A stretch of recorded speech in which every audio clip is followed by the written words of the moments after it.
Welcome to Inside Evil Interrogations, where we explore the minds of suspects and uncover the techniques detectives use to seek justice. Make sure to subscribe for more gripping analyses of real-life interrogations. Today, we examine the case of Terrell York, a man whose wife, Patricia York, was reported missing after her daughter realized she hadn't seen her in over 2 years. Detectives discovered Patricia's body in a freezer at Terrell's home during a search. In this 25-minute interrogation, detectives worked to unravel Terrell's evasive responses and uncover the truth behind Patricia's death. Detectives start the interrogation with a calm, methodical approach, asking Terrell about Patricia's whereabouts. Terrell initially claims Patricia moved out and is staying with her sister. Detectives press him on details, and it quickly becomes apparent that his story doesn't align with statements from Patricia's sister, who hasn't seen or heard from her in years. When confronted with inconsistencies, Terrell becomes visibly uneasy, but maintains his story, shifting responsibility onto Patricia by suggesting she wanted to leave and was in poor health. Forensic experts would recognize this as an attempt to deflect suspicion and create a narrative of victimhood to garner sympathy. Go and have a seat in the chair. You want the door closed? Oh, Yeah. Did you wait for me? Yep. oh, damn. What's wrong? These handcuffs. Are they too tight? No, just something like that. Don't sit on them. Just sit forward here. There you go. Sit your butt forward. Hey, Terry, I forgot. I got to read your Miranda rights because you're in jail on this warrant stuff. So I got to read, and you're not free to leave. So I got to read your Miranda rights. You have the right to remain silent. Anything you say can will be used against you in a court of law. You have the right to talk to a lawyer and have him present with you before or during any questioning. If you want a lawyer but cannot afford one, will be appointed to represent you at public expense. If you waive your right to remain silent and later wish to stop answering questions, the question will stop. If you waive your right to have a lawyer present and later change your mind, the questioning will stop until you have a lawyer. Do you understand the rights I just read you? Yeah. Okay. Are you willing to answer some questions for me right now? What do you want, man? Well, remember I was asking you some questions earlier Yeah. about your wife? Yeah. And you told me she had moved out? She's safe. Okay. Well, Terry, I got a search warrant. I went into your house. And I found your wife. Okay. So I would. There's no more, nothing to hide. No more feeling bad about it. But I need you. I'm wondering if she was sick and what you could tell me. What happened to her? away. She did what? She passed away. She passed away? How? Alzheimer's. Say it again. Alzheimer's and just sick. Alzheimer's and sick. So do you know when this happened? Yeah. When? September 13th. What year? This past year. 22? 2022? Yeah.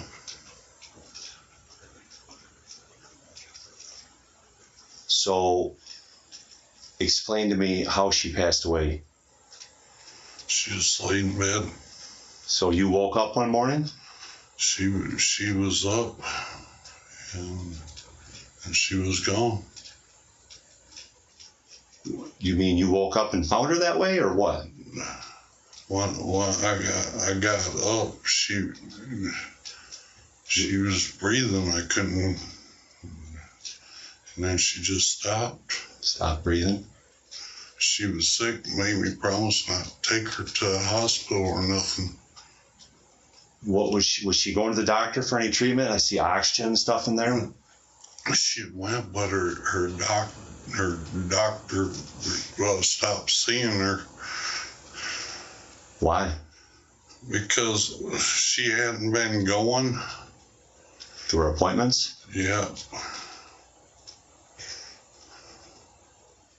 And what was the diagnosis? What was all wrong with her?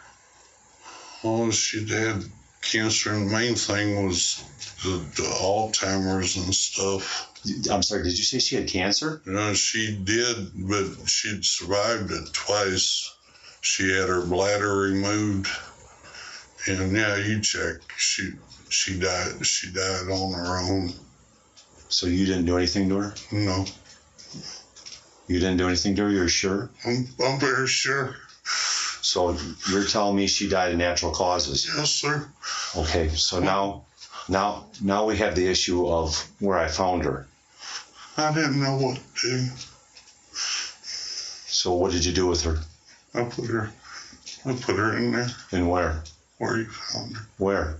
Where you found her. In the freezer? Yeah. Is there power at the house? No, it just got turned off. How long ago? I don't know. I was gone. Days ago? Just a couple days ago? Just a couple days ago. So you put her in the freezer? Yeah. Well, people's spouses die all the time. I know. And mostly we call the police, call the ambulance, call a funeral home. Why didn't you do that? I was scared. Of what? Because she was in such bad shape. Okay. But like I said, people's spouses get sick and die all the I time. know. I don't know. I just panicked, man. I don't know. She was my life. And she was so sick, and I was sick, and I barely could take care of her.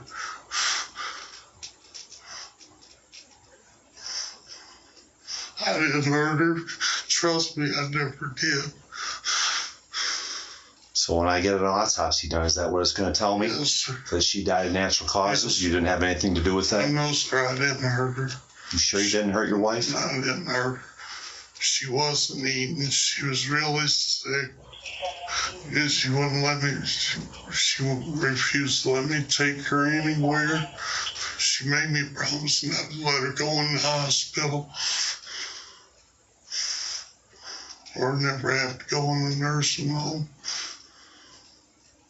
That's fine, I understand that. I'm just not understanding the end. Why you put her in a freezer? I don't know. What happened to her Social Security? Did you continue to get that? Yes. Yes? I've got to pay bills with it and stuff. How was she getting paid? Is that what you remember? You told me about a card. I told you on the card. So do you have that card? Yes. Where's that at? It's in my wallet. Is that your wallet? Is your wallet here? Yeah. You want it? I'll probably have to get it.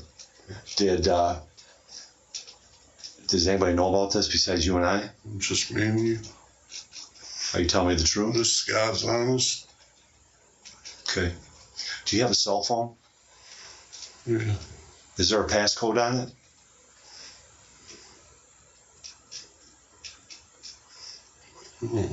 There's no no lock on it? No. Like you got to punch in 1, 2, 3, 4 to unlock it? Or your thumbprint?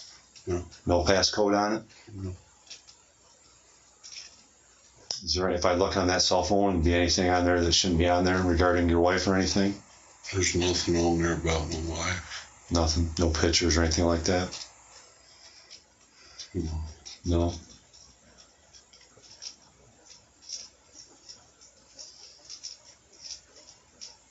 So I just want to confirm this. You said September 13th. You were sure about that day. You remember the day she died, right? The year. What year? This is 2023 right now. It's April of 2023 right now. I think that's the day. I know the date. Yeah, September 13th. You were very confident when you told me that. Yeah. Is the year 2022, which is, that would be, that's 8 months ago. 8 months ago. Is it only 8 months ago, or is it a year and 8 months ago? It was 8 months ago. It was September. You told me September 13th. Yes. 20. I remember the day. It was. I'm asking the year though. Can we be sure? 2022. Yes.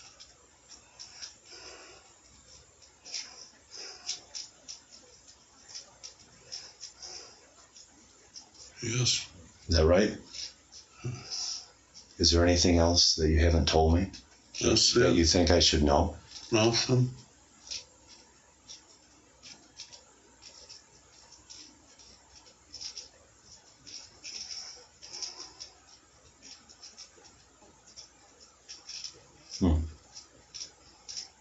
So, was your intention of not reporting her death, is that to cover up a crime? No. Or was it just you were frightened because your wife died? I was frightened.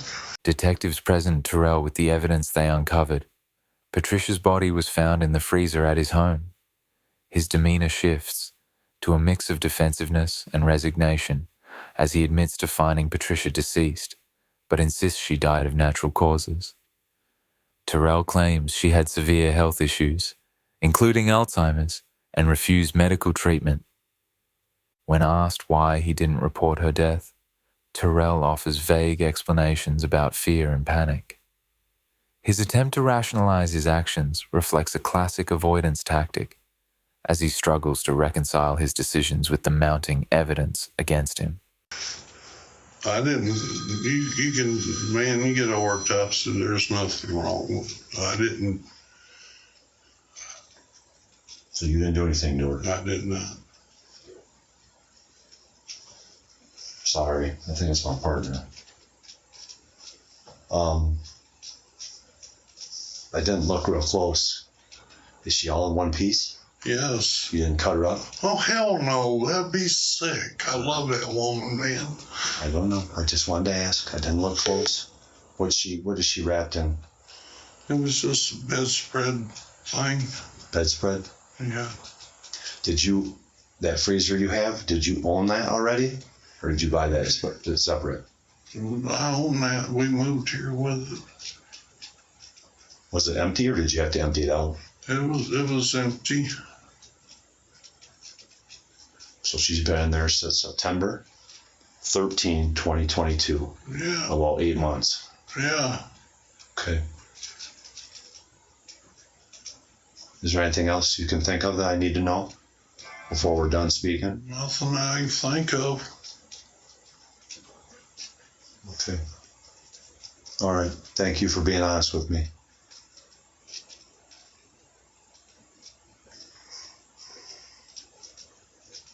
Anything else? No. You look like you're thinking. Nothing else. That's the truth, man.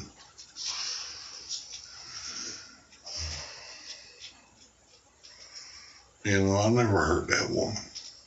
Never. Okay. So, if we'll have to do an autopsy, right? We check over the body, look head to toe, make sure things. I'm sorry, my partner's I texting. mean, she had Is there anything on her that I'm gonna find? nothing. No,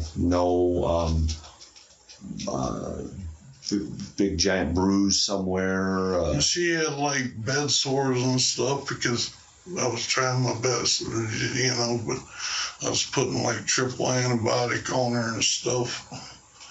So you're telling me was she bedridden? Yes. Before she passed away, she was bedridden. Pretty much, Couldn't get yeah. out of bed.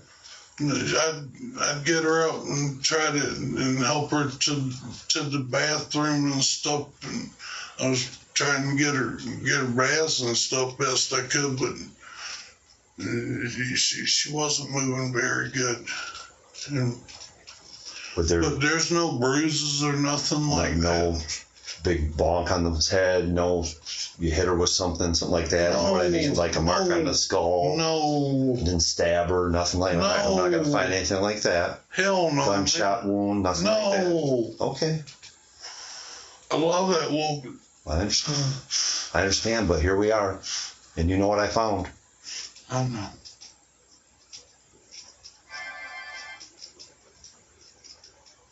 Was she taking medication prescribed to her by a doctor? I had meds. I just threw all them away. But I couldn't get her to take medication. Do you know what doctor or what health system you were going to? She went to a doctor in Grant. I ain't exactly sure. Like a family physician? Yeah. Her doctor was Wendy, and she quit taking her because I never went with Pat to the doctor, and she had me go one time, and Wendy called me in there, and she said that she wasn't treating her no more because all she was calling and getting was her pain medication, and she wasn't taking her other medications and stuff. And I'm like, I didn't know. She was seeing a female doctor in the city of Grant named Wendy. Named Wendy? Yes. Yes. And that was like a couple of years before. And then she just refused to go to a doctor after that. So you're telling me from today, she hadn't been to a doctor in like 2 years? Yes. So after Wendy she wouldn't go to a doctor. Nothing local here in Mount Pleasant or anything? No. Because Wendy said she wasn't going to treat her anymore. And I told her, I said, well, you need to get set up and find you another doctor. And she's like, I'm not going back there anymore. Okay. But no, man, I never hurt my wife.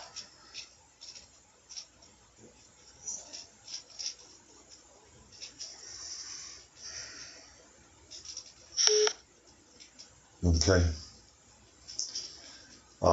I don't think I have any more questions. Again, my name's Detective Fall.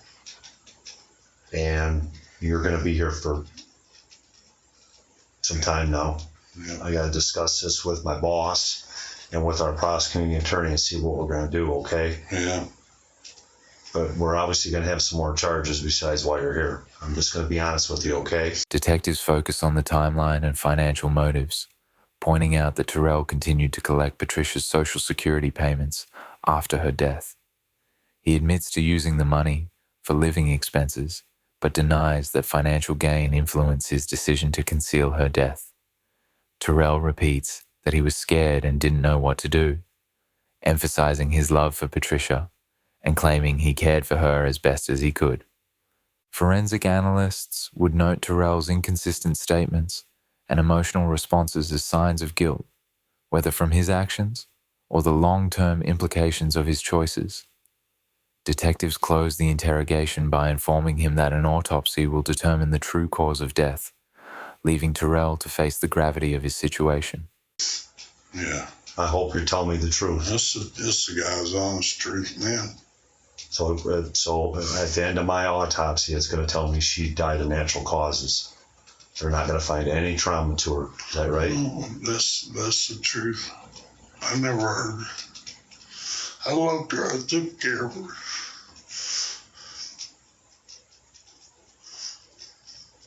Did you not tell anybody about her death because you needed the Social Security money?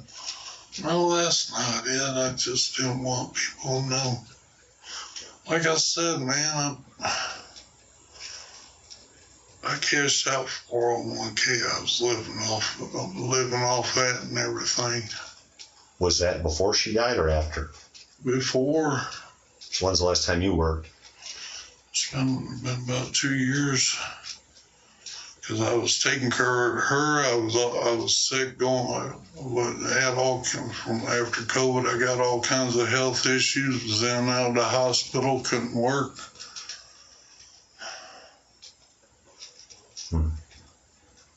See, I don't know you. I never even looked at your record. Do you have a criminal record? Yeah. What's on there? I'm gonna look. I'm just curious. Oh shit! I got all kinds of misdemeanors. I got some felonies in Georgia. I was in prison. What were you in prison for? Burglary. Any violent crime I'm gonna find? Way back when I was like 18, I had a aggravated assault. Got in a fight. What states would you have been arrested or? That was all in Georgia. Georgia and then later Michigan? I've never, the only thing I've had here is some misdemeanors. Okay. How long have you lived at that house? I think it was 2016. Does that sound right? Yeah. Where did you live before that? Well, we lived in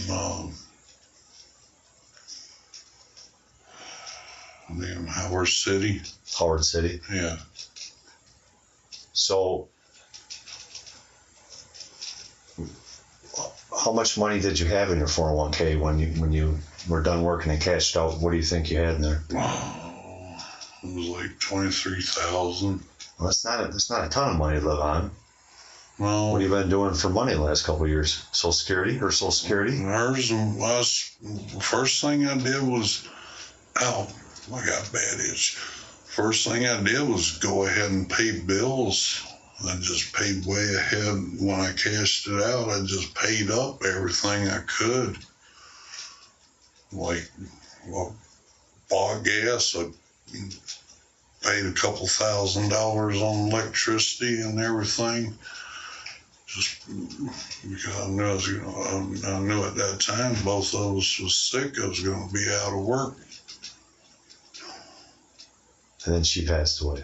Yeah. I didn't do nothing because of money, man. I was just scared. I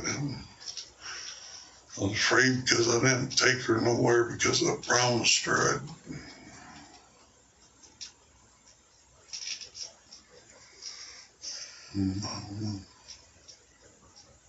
I don't care no more.